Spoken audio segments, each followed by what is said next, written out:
بعض اہل علم کا خیال ہے کہ یہ رکعات جو ہیں کھڑے ہو کر ہی پڑھی جائیں گی۔ اگر اللہ کے نبی صلی اللہ علیہ وسلم نے بیٹھ کر پڑھی تھیں تو وہ کسی عذر کی بنیاد پر یا تھکاوٹ کی وجہ سے اللہ کے نبی نے بیٹھ کر پڑھی ہوں گی، اور وہ کہتے ہیں کہ اللہ کے نبی صلی اللہ علیہ وسلم اگر بیٹھ کر بھی نماز پڑھیں تو آپ صلی اللہ علیہ وسلم کو نماز کا پورا ثواب ملتا ہے۔ اور اگر کوئی دوسرا شخص نماز بیٹھ کر پڑھتا ہے تو دیگر احادیث سے جس طرح معلوم ہوتا ہے کہ بیٹھ کر نماز پڑھنے والے کا اجر کھڑے ہو کر نماز پڑھنے والے کی نسبت آدھا ہے، تو اگر کوئی شخص بیٹھ کر نماز پڑھے گا تو اس کو آدھا ثواب ملے گا، لہٰذا پورا ثواب حاصل کرنے کے لیے کوشش یہ کرنی چاہیے کہ آدمی یہ 2 رکعات جو ہیں یہ بھی کھڑے ہو کر ہی پڑھے۔ باقی بعض اہل علم کا یہ خیال ہے کہ نہیں، یہ رکعات بھی بیٹھ کر ہی پڑھنی چاہیے، کیونکہ نبی کریم صلی اللہ علیہ وآلہ وسلم نے بیٹھ کر پڑھی ہیں، اور آپ کی سنت کی مطابقت کرنے میں ہی انشاءاللہ پورا ثواب ملے گا۔ تو مسلم شریف کی جس طرح روایت ہے کہ آپ صلی اللہ علیہ وسلم نے ثم یصلی رکعتین وہو جالس، کہ آپ صلی اللہ علیہ وسلم نے 2 رکعات پڑھی اور آپ بیٹھے ہوئے تھے۔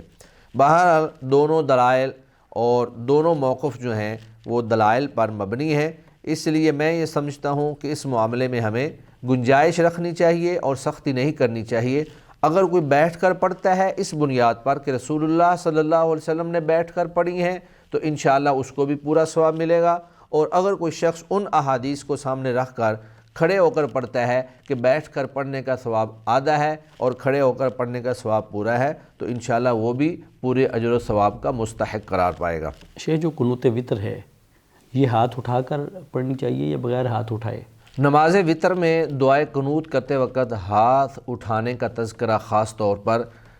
قنوت وطر کے حوالے سے تو ثابت نہیں ہے، لیکن اہل علم قنوت وطر کو قنوت نازلہ پر قیاس کرتے ہیں کہ نبی مکرم صلی اللہ علیہ وآلہ وسلم نے جب قنوت نازلہ کروائی تو آپ صلی اللہ علیہ وسلم نے ہاتھ اٹھا کر جو ہے دعا کی۔ بئر معونہ پر جب صحابہ کرام کو شہید کیا گیا تو آپ صلی اللہ علیہ وسلم نے کفار کے خلاف ہاتھ اٹھا کر دعا کروائی تھی۔ سیدنا انس رضی اللہ تعالی عنہ فرماتے ہیں فَلَقَدْ رَأَيْتُ رَسُولَ اللَّهِ صلی اللہ علیہ وسلم فی صلاۃ الغداۃ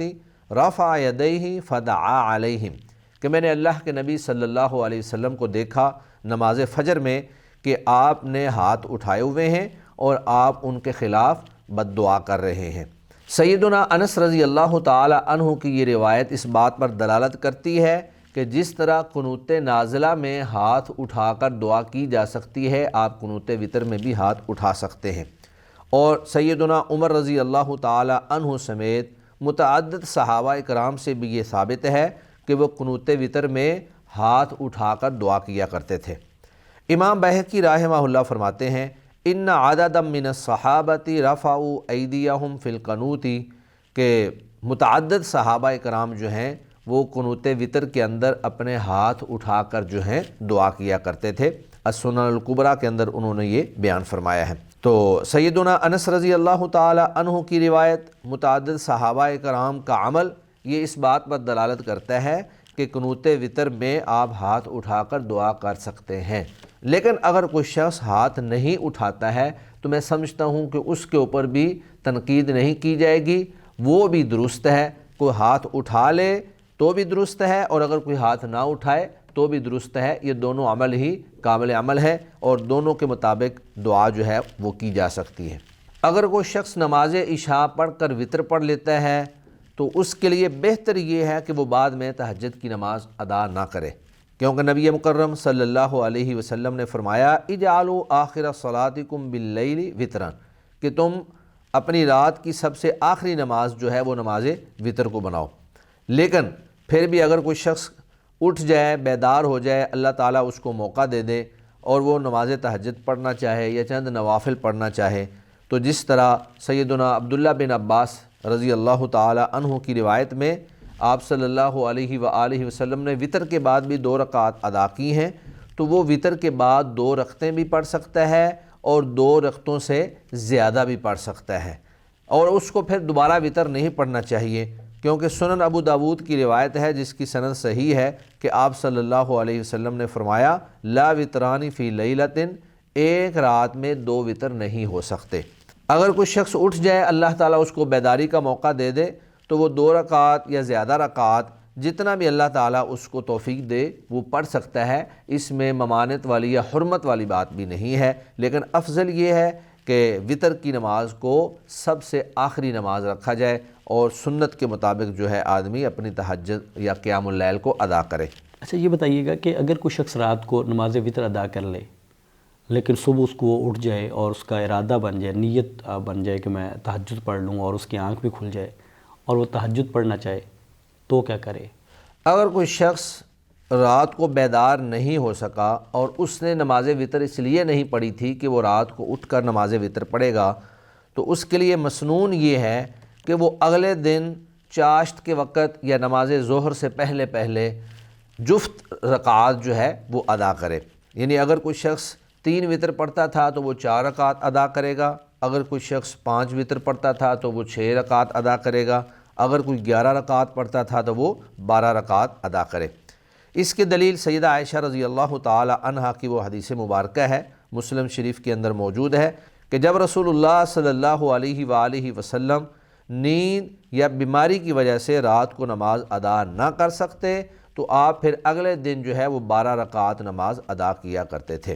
تو چونکہ اللہ کے نبی صلی اللہ علیہ وآلہ وسلم کی عموماً نماز جو ہے وہ 11 رکعات ادا ہوتی تھی، تو آپ پھر اگلے دن اس کی قضا جو ہے وہ 12 رکعات کر لیا کرتے تھے۔ تو اس سے یہ بات ثابت ہوتی ہے کہ اگر آپ کی تہجد رہ جائے، نماز وطر رہ جائے تو اس کی آپ قضا کر سکتے ہیں، اگرچہ اس کی قضا کرنا واجب اور فرض نہیں ہے، لیکن اگر آپ اس کی قضا کرتے ہیں تو انشاءاللہ آپ اجر کے مستحق جو ہے وہ قرار پائیں گے۔ اور اس قضا میں اس بات کا خیال رکھنا ہے کہ آپ نے وطر نہیں پڑھنے بلکہ وطروں کو بھی ڈبل کر کے جفت کر کے آپ نے ادا کرنا ہے۔ اچھا نماز وطر کی تعداد کیا ہے شیخ؟ بعض لوگوں کا خیال یہ ہے کہ یہ ایک وطر پڑھنا یہ آپ صلی اللہ علیہ وسلم سے سنت نہیں ہے، یہ تو امیر معاویہ رضی اللہ تعالیٰ عنہ کا عمل ہے، تو کیا یہ بات درست ہے؟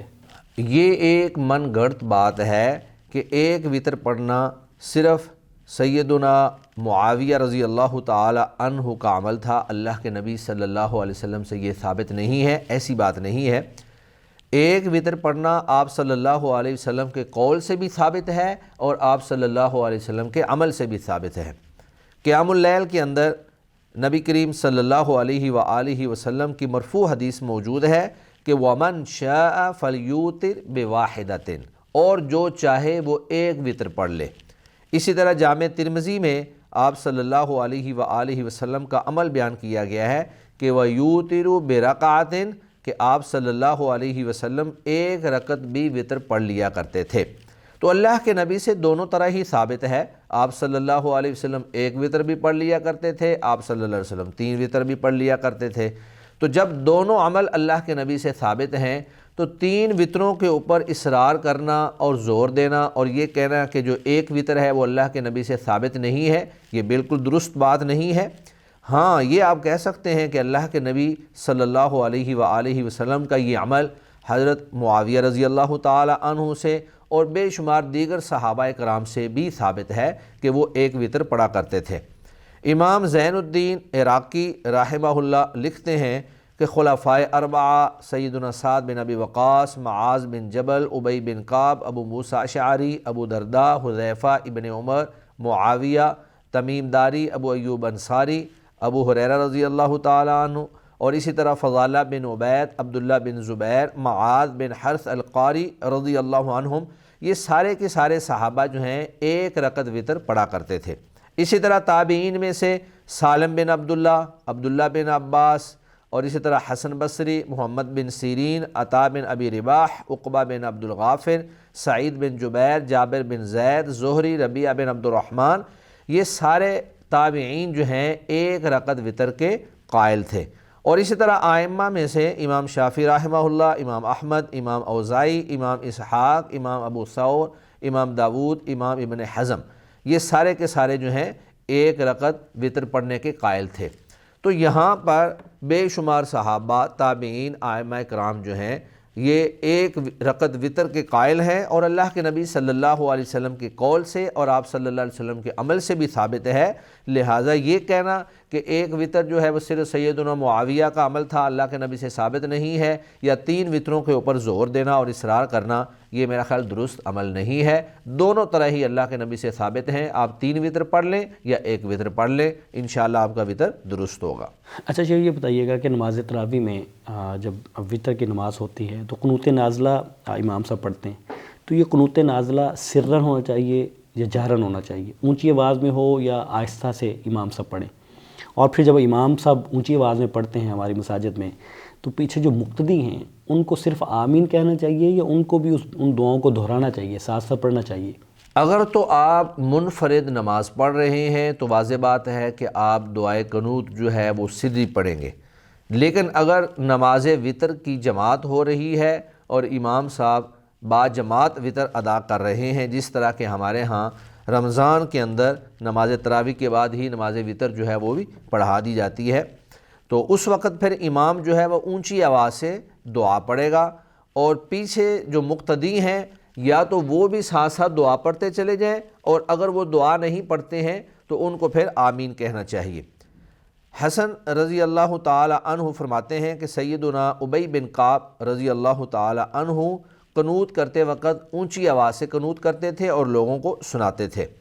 تو کتاب قیام اللیل باب رفع الصوت فی الدعاء فی القنوت، اس کے اندر الفاظ اس طرح کے موجود ہیں کہ حتی یسمعہم الدعاء، کہ وہ اونچی آواز سے پڑھتے تھے حتیٰ کہ دعا جو ہے وہ مقتدیوں کو سناتے تھے۔ اور اسی طرح آگے امام اسحاق نقل کرتے ہیں کہ یدعو الامام ویؤمن من خلفہ، کہ امام دعا کرتا تھا اور مقتدی جو ہے وہ آمین کہتے تھے۔ تو ان روایات سے یہ بات ثابت ہوتی ہے کہ قنوت جو ہے وہ اونچی آواز سے کرنی چاہیے، تاکہ مقتدی جن کو دعا آتی ہے وہ تو ساتھ ساتھ پڑھتے جائیں، اور جن کو دعا نہیں آتی ہے وہ پیچھے آمین کہتے جائیں اور امام کے ساتھ دعا کے اندر شامل ہوتے چلے جائیں۔ جزاکم اللہ خیر، بارک اللہ فیک۔ ناظرین، یہ تھا آج کا پروگرام جس میں ہم نے وطر کے بارے میں، نماز وطر کیا ہے، اس کا مقام کیا ہے، کب پڑھی جائے گی، اور اگر پڑھنا بھول جائیں تو کس وقت قضا ہو، اور نماز وطر کی تعداد کیا ہے، اور اس میں قنوت نازلہ کب پڑھی جائے گی، الفاظ کیا ہوں گے، تو یہ ساری چیزیں آج کے پروگرام کا حصہ تھیں۔ آپ نے سنی، اپنے فیڈ بیک سے ہمیں ضرور آگاہ کیجیے گا، اور اگر آپ کے کوئی سوالات ہوں تو وہ بھی ہمیں ضرور لکھ بھیجیے گا، انشاءاللہ تعالی ہم ان کو بھی اس پروگرام کا حصہ بنائیں گے۔ ہمیں اجازت دیجیے، السلام علیکم ورحمۃ اللہ وبرکاتہ۔